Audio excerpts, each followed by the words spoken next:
भगवान से कहा प्रभु सूर्य ग्रहण आ रहा है, कुरुक्षेत्र में स्नान करने के लिए चलते हैं। तो समस्त परिकर के साथ भगवान देवकी मैया वसुदेव जी के साथ सूर्य ग्रहण को स्नान के लिए कुरुक्षेत्र पधारे। उधर से सारे ब्रजवासी भी पधारे और इधर से पांडव भी पधारे। अब स्नान होने लगा। अब शाही स्नान में जब भगवान की पालकी जाने लगी, भगवान का रथ, तो कुछ ब्रजवासी सामने से खड़े थे। एक भगवान का सैनिक क्या बोला, रास्ता खाली करो, खाली करो, द्वारिकाधीश आ रहे हैं। एक वाला ने कहा ये कौन द्वारिकाधीश, ये कहाँ का द्वारिकाधीश? सैनिकों ने कहा द्वारिकाधीश का नाम नहीं सुना, इस त्रिभुवन में द्वारिकाधीश को कौन नहीं जानता। दूसरे वाला ने कहा कहीं ऐसा तो नहीं कि अपना कन्हैया द्वारिकाधीश बना बैठा है? बोले लगता तो भाई ये क्या नाम, पूरा नाम बताओ। बोले श्री श्री श्री 1008 द्वारिकाधीश श्री कृष्णचंद्र महाराज। बोले वही है, पक्का वही है। बोले जाओ अपने द्वारिकाधीश से कह दो तुम्हारे पाप रास्ते में खड़े। अब सैनिक दौड़ा दौड़ा आया, बोले सरकार कुछ उद्दंड बालक है रास्ते में, और उन्होंने जिस शब्दावली का प्रयोग आपके प्रति किया वो तो हम कह भी नहीं सकते। बोले क्या कहा बताओ। बोले नहीं कह सकते। बोले हम कह रहे हैं बताओ। तो बता दिया। जैसे बताया भगवान अपने रथ से कूद करके दौड़ पड़े और सब ब्रजवासियों से भगवान मिले। यहाँ वृंदावन से आने के बाद यहाँ पहली बार भगवान की भेंट सारे ब्रजवासियों से मिली।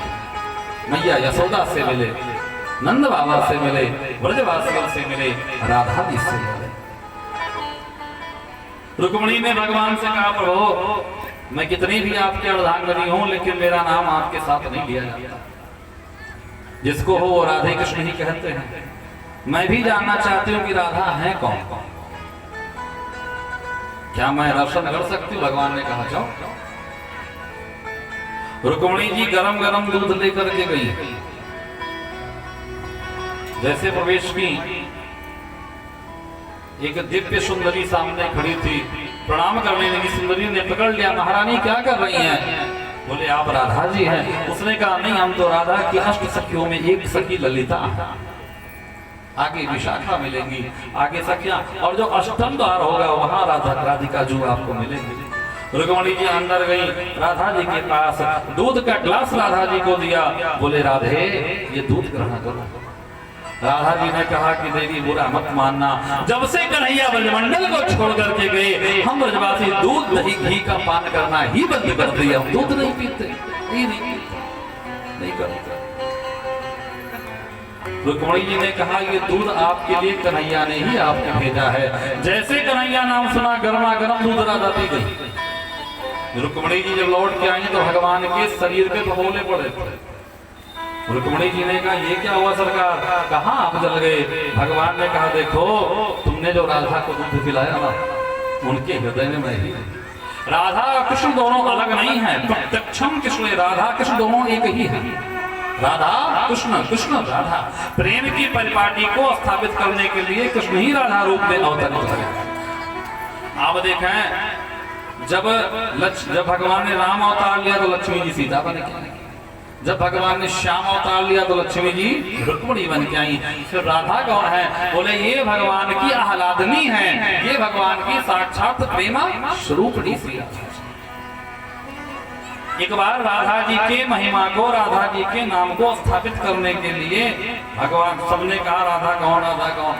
भगवान राधा को इतना क्यों मानते हैं? राधा का नाम पहले क्यों लिया जाता है? लोग श्याम श्याम नहीं कहते, राधे राधे ही क्यों कहते हैं?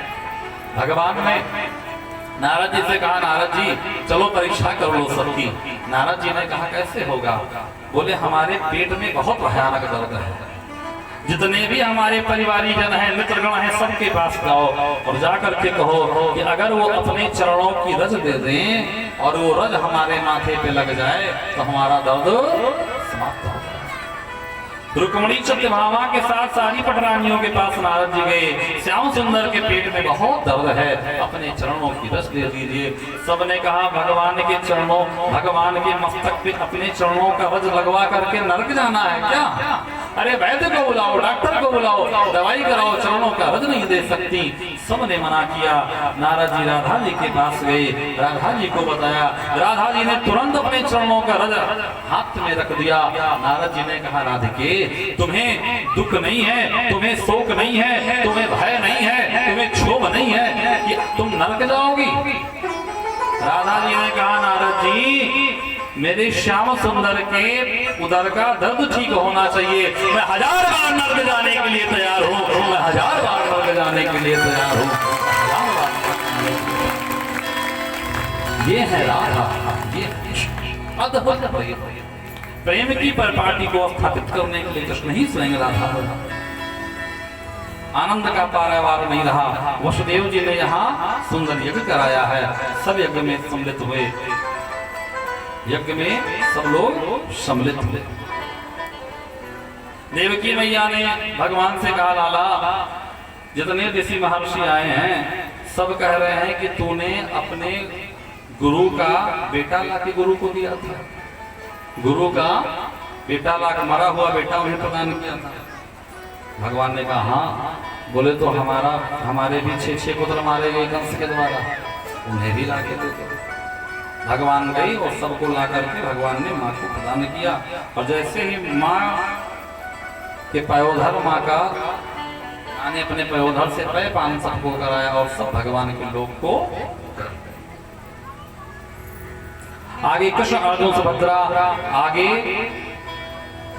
सुभद्रा और अर्जुन के विवाह की चर्चा होती है।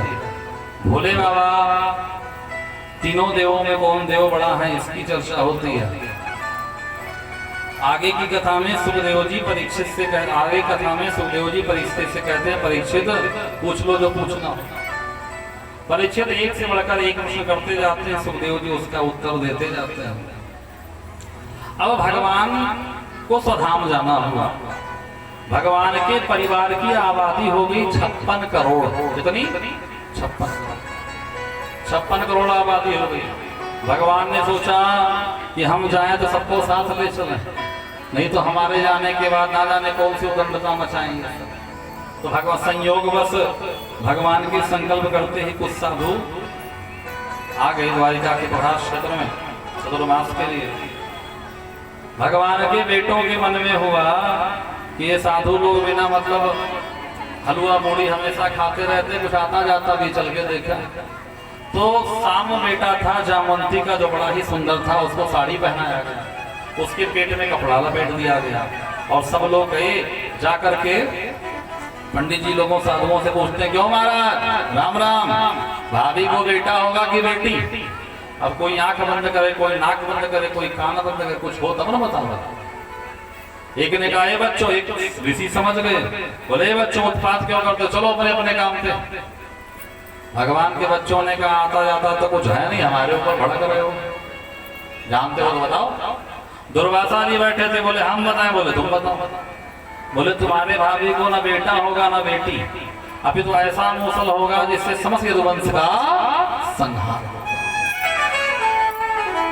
घर पे गए, जो साड़ी को उतारा तो एक मूसल आया। भगवान से किसी ने नहीं बताया, वसुदेव जी को बताया गया।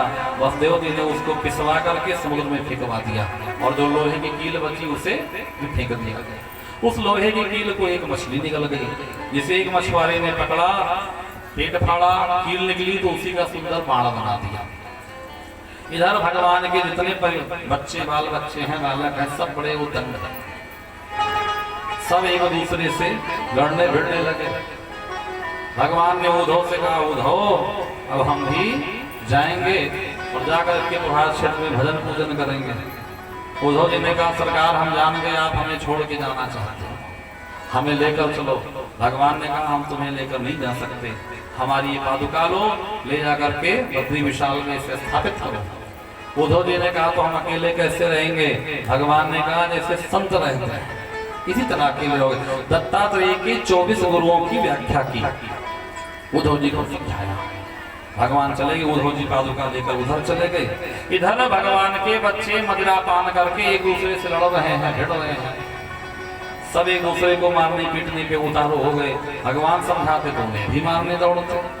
जो भगवान को भी मारने दौड़ते, भगवान ने सबको छोड़ छाड़ कर भगवान चले गए। और एर नाम की, और वो जो घिस करके फेंकी गई थी, वही एर नाम की घास बनी मूसल, उसी को अपने अपने बाण पे लगा के सब ने एक दूसरे को मारा। सुखदेव जी भी कहते हैं परीक्षित चतुः पंचा अवशेष का 4-5 रघुवंशी बचे, बाकी सब समाप्त हो गए। भगवान भी प्रभास क्षेत्र में गए, जाकर के भगवान वहां पीताम्बर छोड़ करके लेट गए। एक बहेलिया ने भगवान के चरण को मृग का ओष्ठ समझा और बाण मारा कि चरणों में लगा। बहेलिया दौड़ करके आया, भगवान को देखा, क्षमा याचना की। भगवान ने कहा तुम्हारी गलती नहीं, पिछले जन्म में हमने तुम्हें मारा था, अब की तुमने हमें मारा। बाली भगवान भी हिसाब बराबर करना पड़ता, भगवान को भी। हमारी आपकी क्या बात। मुक्तवा आकाश मंडल में देवता खड़े हैं, प्रभु वैकुंठ धारणों में आओ। बोले नहीं नहीं प्रभु क्षीरो धारणों में आओ।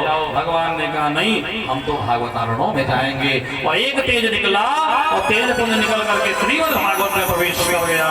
तिरोधाय तिरोधाय बोले भगवान की।